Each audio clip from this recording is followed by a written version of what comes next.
Smita Hemige, Managing Director at Answer, and excited to be talking to all of you all. We have a very special guest. His name is Mr. Frank Crossan. Hi, Frank. Welcome to our conversation here today. Hi, Smitha. Thanks for having me. It's great to see you again.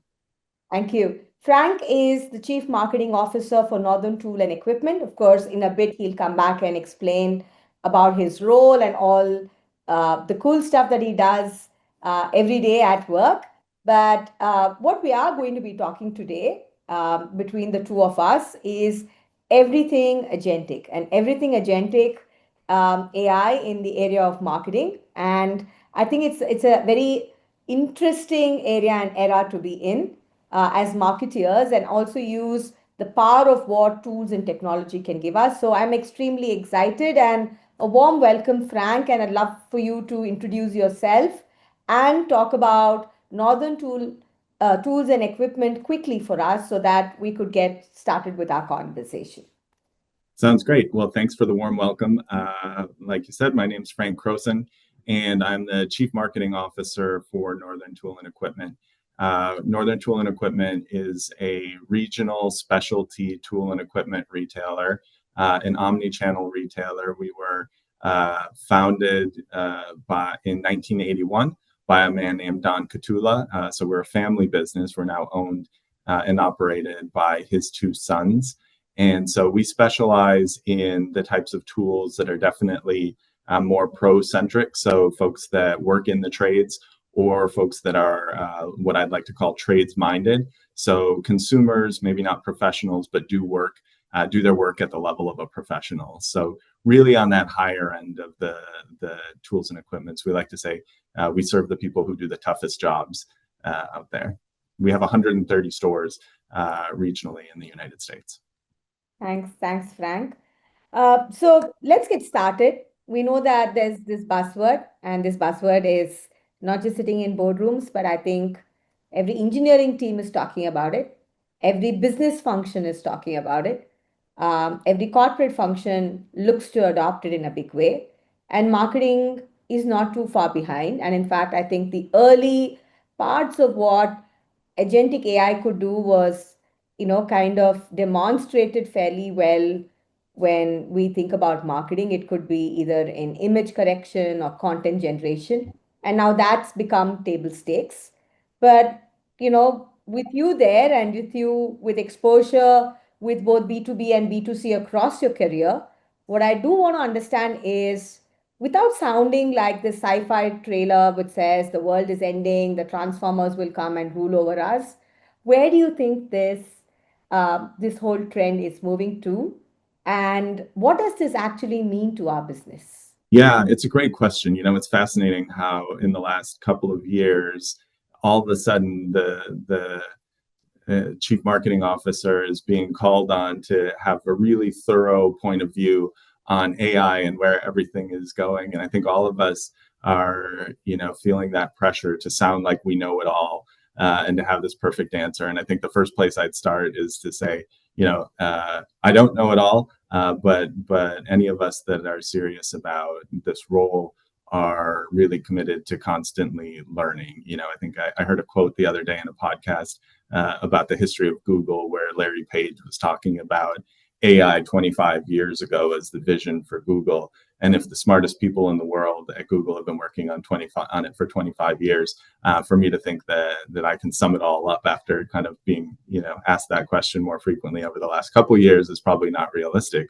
But what I would say is, and what I try to be really clear with my team on, is that we need to, as things change so quickly and as there's so many exciting opportunities and capabilities out there, we need to make sure that no matter what, we're constantly anchoring back to our customer, our competitive marketing position, and our unique strategy.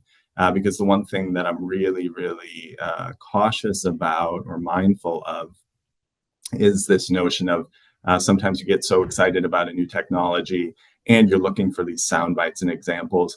You end up with these kind of what I would call solutions in search of a problem, doing things just because they can be done versus doing them because you have a problem to solve or you have an opportunity to serve your customer better. And so I try to keep my team really focused in that way. So, really trying to anchor back to the customer and to the strategy. Marketing has evolved over a period of time, but I think the fundamental principles of that has always been keep the customer at the core of everything that you do or be customer obsessed, which means Mm-hmm. that you kind of align. So everything that marketing has moved from, which is right from print to maybe thinking digital and then the back end around CRM, MarTech, all of that has been interesting times. But this whole world of AI and agentic does fundamentally impact because the strategies change and the strategies also ensure that you can add customer obsession to everything that you do. So how do you think this is going to impact the way you're going to define your 2026 strategy? Yeah, I mean, you referenced just how there have been these big moments, over the I've been in the business over 25 years, and there've been these big moments where we say, "Wow, the world is changing."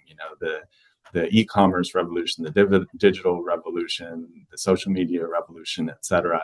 Um, this feels similar in some ways and different in some ways. Different in that I feel like some of the AI and agentic technologies that we see are the first time that we move from saying, wow, that's interesting or that's impressive to I can't believe I saw what I just saw. I think we all have had this that moment the first time we used an LLM, or put in a conversational query and saw the response return. We were just like, that can't be. And then I think about some of the past evolutions in consumer facing product. I spent a lot of time in the consumer electronics business, and we had a similar sort of feeling when it came to the Internet of Things and the smart home. And I referenced earlier this notion of just because you can do it doesn't mean that the customer needs it or the customer wants it. And so we went through this time period where everyone was excited about connecting everything to the internet, and all of a sudden you had refrigerators and washing machines and dryers connected to the internet, and what we saw in the data was nobody actually wanted to use them that way, and so it didn't start with a real customer problem. This and the other thing that we saw was that all of these things kind of talked together and worked together and created this magical future where everything was seamlessly running on its own, but only if you stayed in one ecosystem. If you had all Apple products or all Samsung products. Well, this agentic sort of evolution is the one where we're all of a sudden saying that could actually be solved, right? When you put an agent in the middle of all of those things, all of a sudden, what used to be the barrier from this sort of automated world seems to be overcome by that technology. Now, how, when, how fast, is it good for us or not good for us? These are the questions I think a lot of us are wrestling with. Frankly, I think, like we referenced earlier, a CMO is asked that question. I think we often feel pressure to answer in a certain way, and I think everyone's a little careful not to be viewed as too hesitant about AI and where it will take us, to sound like they know all the answers and they have a clear point of view. I'll tell you, when you get us in a room alone without anyone listening to us and a bunch of CMOs are talking, this is a little different because we're blown away by what it can do, but there's a lot more conversation about, okay, how realistic is this fully automated world, and is it good or isn't it good, for our customers, for humanity, etc. That probably comes out a lot more in the private rooms than it comes out in public when I think we're all pressured to kind of to feel like we're leaning into the technology and we're a modern, taking a modern approach, which of course we all are. But that emotion is there, that sentiment is there. So while we did talk about, the whole adoption and the adoption is going to stay. I think it'll be fair to say that it's changing the way we think, right? It could be Yes. we think about creativity, content, customer engagement. We know that AI can be a great enabler. It can be, a great way in which you could go back and engage across that entire spectrum. It could ideate, it could act, it could even optimize for us. Mhm. So, what do you think is going to change? And where do you think you see most change? Yeah, it's a great question. And I think I always will continue to go back to what are the true problems we're trying to solve and what does our customer need? And so, you hear a lot of the talk about you can automate creative production to be less reliant on humans. So I ask myself, is that actually a problem for me? Maybe not. You can create more content more quickly. Is that a problem for me?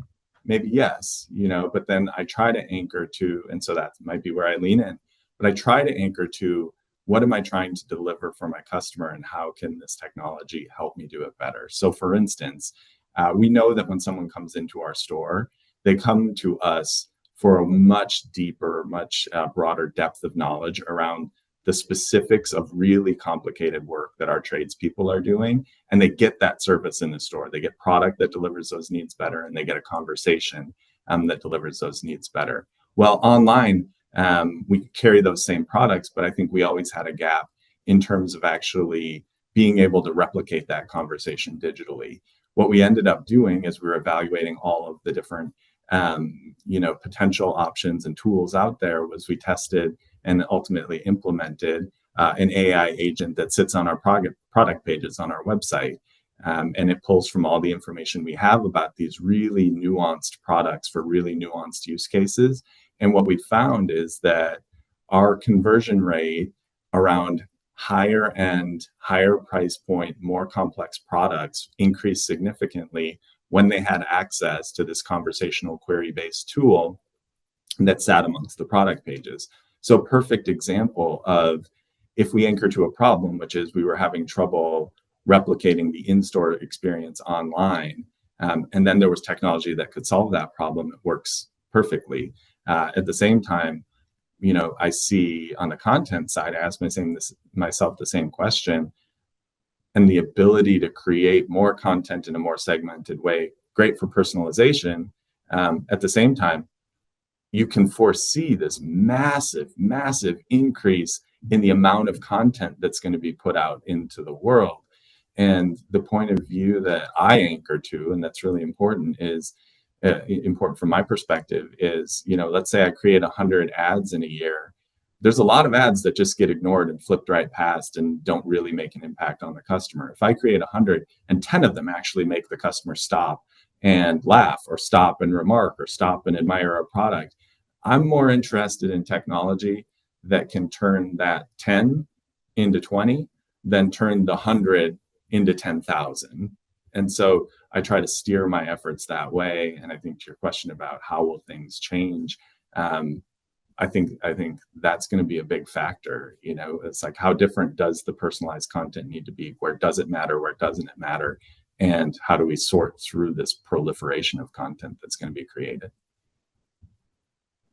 So, Frank, you did talk about, various aspects and whether that's a challenge or that's a problem.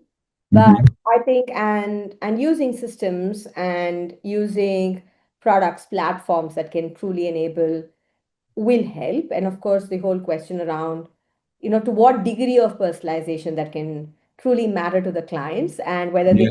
want that degree of personalization. Is that even a challenge? Is, areas that we just spoke about. But to do all of this, it also means that some parts of your team have to evolve. And, the team may not look like the way the team looks right now. What's Yeah. your view or what's your perspective when you're thinking about, you know, reimagining your team in 2028, 2029? What do you think the team will look like, especially with a lot of the agents and the platforms that's like Yeah. your standard foundational layer that's going to deliver, some of your transactional stuff for you?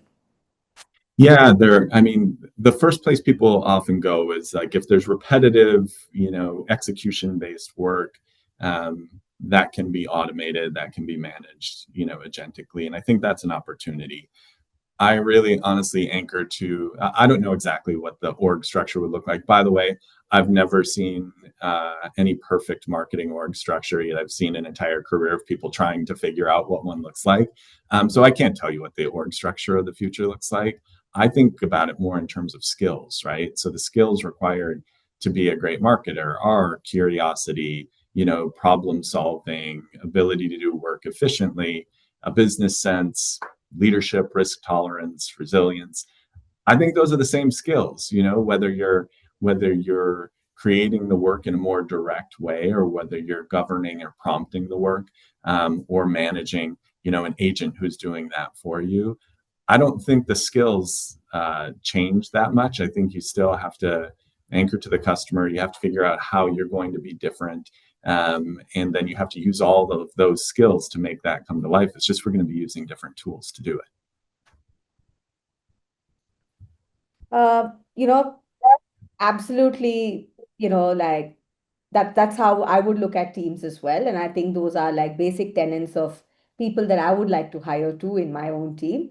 But with teams experimenting with agents, and I'm sure you're doing a bit of that as well with within Northern Tool and Equipment. What Mhm. I would like to understand is how do you then balance experimentation with accountability and consistent brand storytelling? Because those are two key elements that can't change, and they're critical to the way you go to market.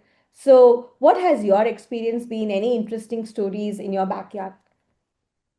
Yeah, so we're a challenger brand, Northern Tool and Equipment. We compete in a world with home improvement stores, farm and ranch stores, discount tool retailers who are much bigger than us. And so I am really, really zeroed in with our team on work that stands out and distinctly positions us differently than those folks as a challenger brand. And so right now I see every ad that goes out, and I look at those ads. Now, there are versioning. Obviously, we're sending out millions of versions of emails and so on. So I don't mean that totally literally, but by and large, I see those ads, and I measure them against both standardized and sort of written guidelines, but also an instinct of how that matches our brand positioning. I know that these tools will continually get better and better at delivering against the types of objectives I'm looking for. But what I'm really interested in is this notion of, so often we use the word optimize. And to me, optimization often is sort of evokes this notion that there's a right way to do something, and so that the machine will get to the right way. When in fact, I think the entire objective of what we're trying to do is to do something different than everyone else is doing. So if everyone's using the same tools and optimizing, it seems a recipe to tie your competitors, which is not really what I'm interested in.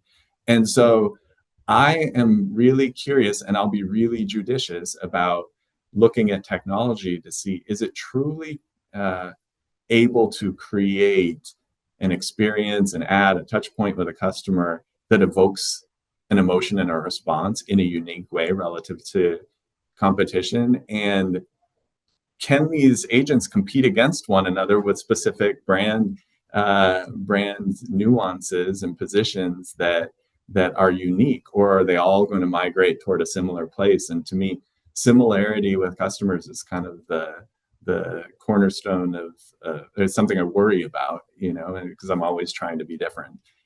So I'm going to take a thoughtful approach to it. I'm not so I want to use the tools. I'm excited by the tools, but I'm also not so quick to like push the optimize button either. Um, you know, when I see content these days, it could be emails, it could be ad copy, it could even be ads. And I'm instantly thinking which engine worked on it because Yeah, patterns and I start smiling. I say, okay, so it's become mainstream now. People aren't even taking off and editing or customizing it to what the brand kind of yeah, synthesizes for, and you end up using it could be tailored to your brand, but it's still fairly like the word that you use, optimized, which yeah, is very me too. And I yeah. completely get what you're saying. Yes. Yeah, I think, it's interesting. You listen to the language people use when they see something that AI creates, and often you see it's just as good as what we created on our own, and or created manually or via humans. And I'm always wanting to ask the question, is it as good as your mediocre work, or is it as good as your best work? And I'm not, I do believe these, that these tools can get to a spot where they're going to create um, good, great work, but I want to hold it to that bar. Like a lot of our work is meant to make people laugh because we serve tradespeople. They're a gritty, witty kind of customer base, and we find that advertising that evokes laughter as an emotion and appreciation that we get them, and we speak in their language is what works best for us. And so that's the bar I'm going to hold these tools to. Can it segment and deliver the right message to the right audience, which is a huge opportunity that I think this can unlock. But also, does it actually make someone smile? I'm not looking to like automate mediocre work. I'm looking to sort of find tools that actually can increase the amount of really great work we put out there.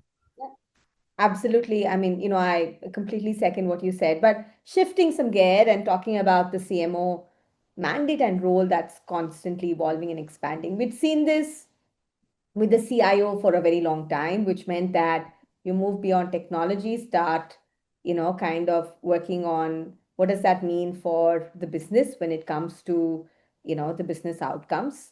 And I think marketing was there, but depending on the maturity of the organization and the role that marketing had and the seat on the table, different CMOs had different measures when it came to what kind of innovation and growth that marketing had a direct impact or a role in terms of going and helping them on that journey.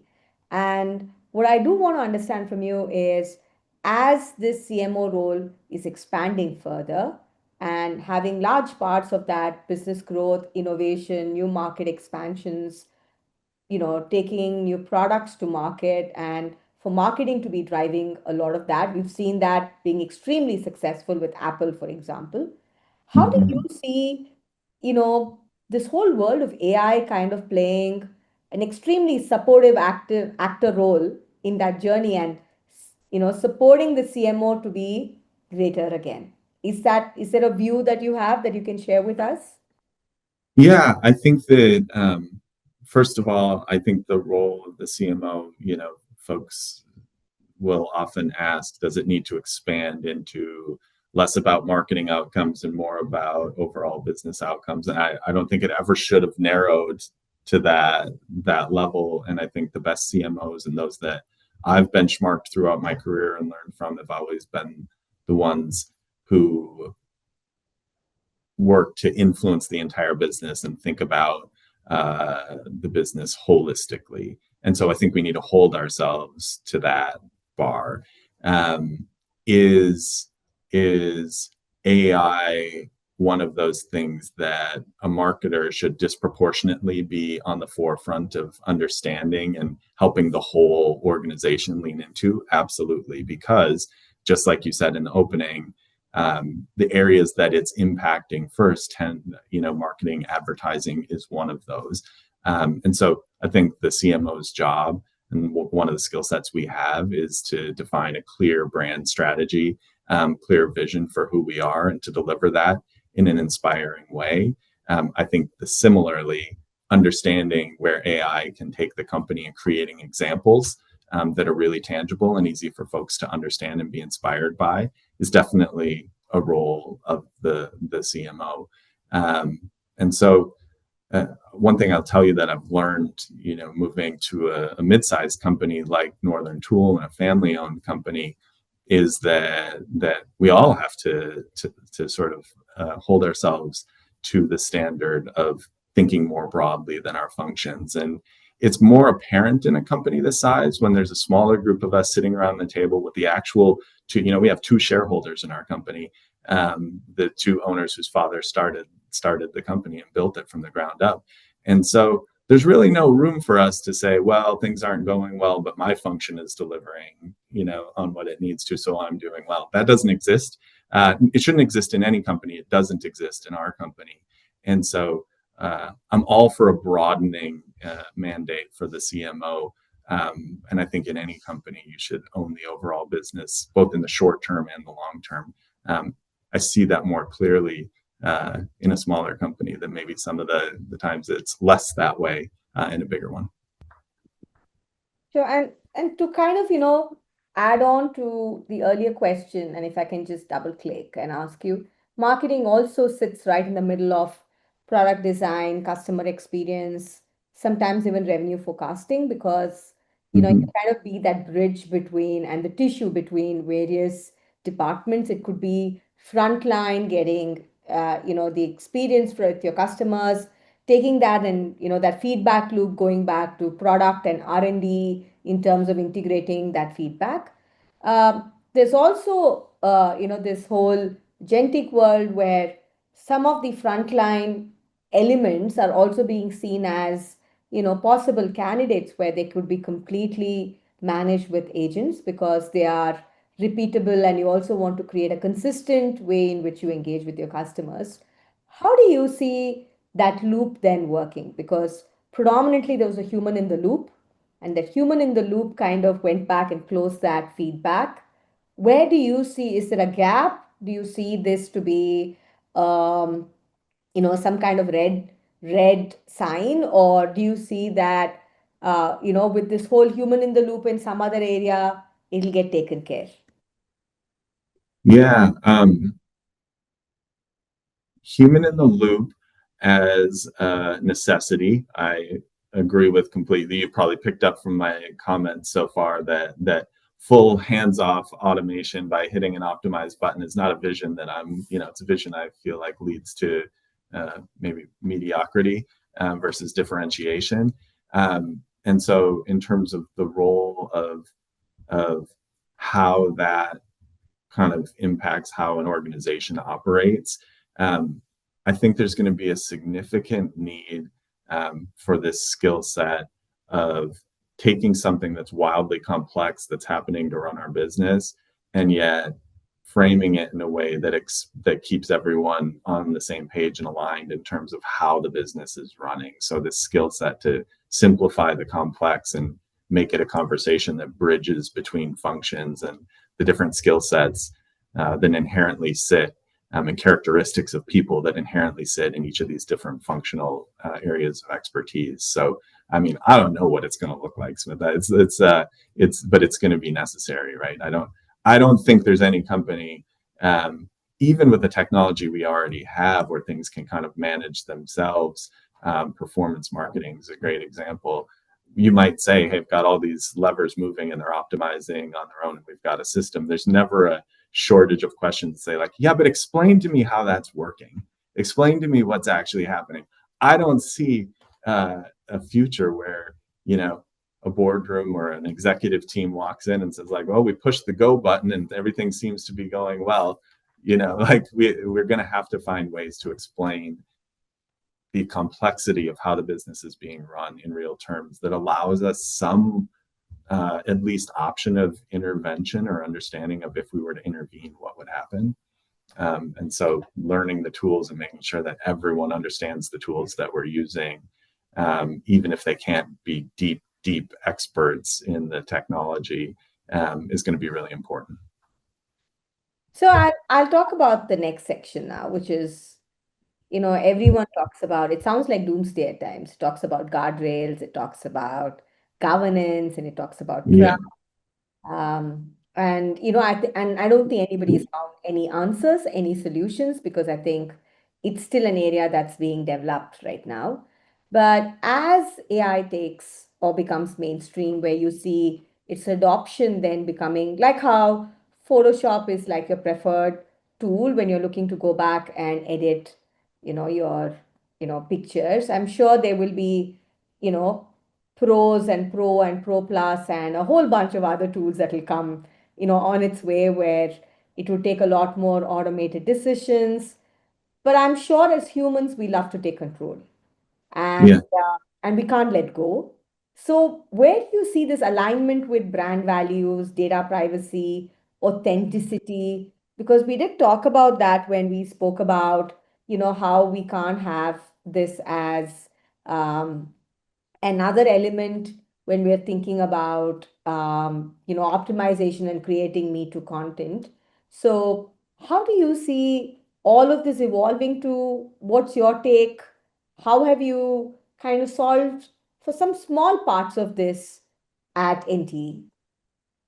Yeah, I think the most important thing again is that every single function has to acknowledge what's changing in the world and lean into this. You mentioned a few things. You said, data privacy, and then brand consistency, authenticity. Each of these, and you could list a bunch more, each of these point at a function who should have the expertise. And so, as our general counsel plugged into how we're doing things now versus how we used to do things, and leaning in on the data privacy side of things, absolutely. I'm ardent about our brand positioning, our brand personality, and the impact the customer that we serve, the customer that we're not there to serve, and are all of our efforts pointed in those directions. And so I'm making it a point as we explore each of these new opportunities, new ways of doing things, to say, does it anchor back to the customer we serve, which is the trades pro and the trades minded? Does it produce something on tone, which is witty, gritty, and confident, on behalf of those customers? And I think you could say that, from a merchandise area, if we're using this technology to develop product, refine our store experience, refine our online experience. I think we each have to lean into what are the core kind of values, what's the core strategy, who's our customer, and are we still delivering on that? So And I'm just curious to know, so what does this mean for brand reputation? Like, I know that campaigns have gone, um, a little out of whack because we've heard embarrassing situations where systems have run campaigns where they've picked content from, companies' competition or what they don't want to be, referencing or seen against. And I remember yeah, years back, and I'd said peacock dress, and the engine gave me a lot of clothes where there was a girl wearing a peacock dress, and at some point there was a peacock wearing a dress.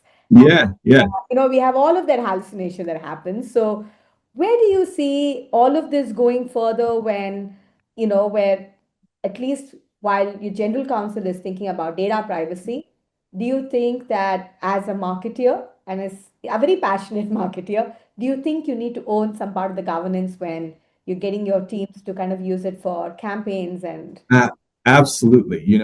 One of the dynamics that exists for our business, like I said, our customer is a pro. They they like nothing more to let you know than they know more about tools than you do or than someone else does online. And so we get comments the moment we show a tool being used just a slightly different way than it would be used in the real world. The comments pour in, right? And so I evaluate from an authenticity standpoint. I evaluate when we say, well, let's use AI to create this ad, and it can't sit. The power tool cannot sit wrong in the person's hand. The person's elbow can't be at the wrong angle that wouldn't be able to apply the right pressure to get that job done, and so on. And so we've produced some images where I've said, no way, our customers will call us out in a heartbeat on that. At the same time, for Thanksgiving, we wanted an image of a chainsaw carving a turkey. Well, we had AI generate that, and the idea is a bit cartoonish, and no one's going to question the authenticity because no one uses a chainsaw to carve a turkey. So AI was perfect for that, and no doubt these tools will get better and better at those nuances, but we got to watch all the way along the way. And in fact, to me, again, it opens up some opportunity because I hope some of my competitors use these tools in a way that shows that they're just a little less in tune to the very specifics and the detail of how the customer is using them than I am. And that's where I sit in the marketplace, and that's how I win. And so, kind of playing it from both sides from that standpoint. But to answer your question, I am I am hawkishly scanning for authenticity as we use these tools, and I'm trying to be really judicious with my team on that front. so we did talk about talking about, not a structure, but because you said a structure can't be defined, but more about qualities that you would like to see in the team. But where do Mhm. you see this whole world augmenting, growing, supporting, enabling over the next 2 years? This tremendous potential being listed. There's a lot of Yeah. areas that they're expecting it to have a lot of impact. We're also seeing the world of SEO and performance marketing getting, constantly impacted. Where do you see all of this moving to in the next 2 to 3 years? Yeah. I see I see a need to be learning faster and more consistently and more continuously than ever before. And frankly, we said this 15 years ago. It's like never gonna, the world is never gonna move as slow as it's moving today, and it's true, and we feel it. But we got to keep learning, keep exploring.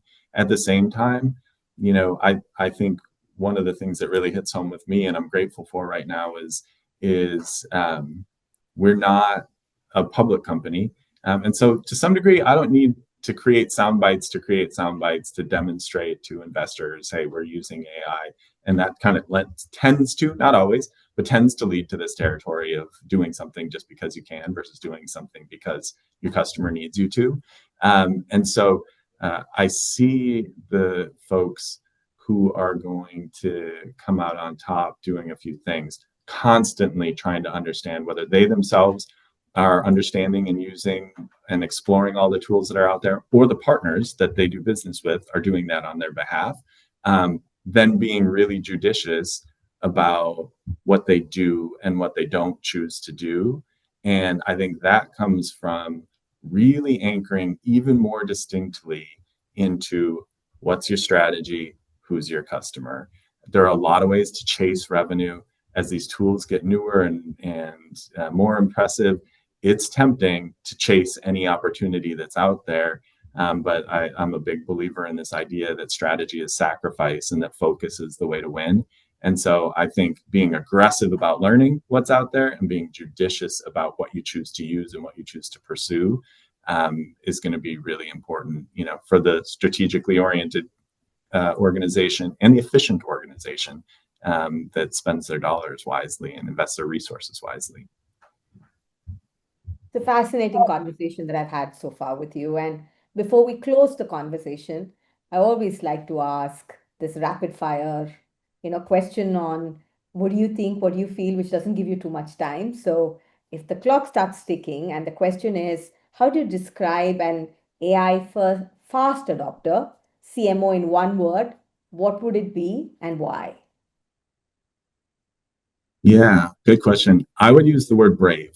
I think it takes bravery to decide what to pursue and what not to pursue. It takes bravery to say, I don't know when you don't know, and not pretend like you do. It takes bravery to do the things that are going to serve your customer, but not do the things just so you can create the soundbite that everyone's begging you for, whether that's a boss or a board member or an investor community. It takes bravery to anchor to your strategy and to anchor to your customer. And so brave is the word I would use for sure. Wow, that's nice because it's similar to the word that I typically use to describe these leaders, which is courage. You to be Yeah, courageous. So very similar. So this conversation has been great. It's been, it's given a lot more insights to where you see the world and how the world's changing so much around you. So thank you so much for being here today and talking to us about, the larger impact, the way things could possibly look like in a few years, and it seems like exciting times ahead. very exciting. Yes. Thanks for having me. Thanks, Frank, and look forward to speaking to you soon. Same to you. Take care, Smita. Yeah, thank you.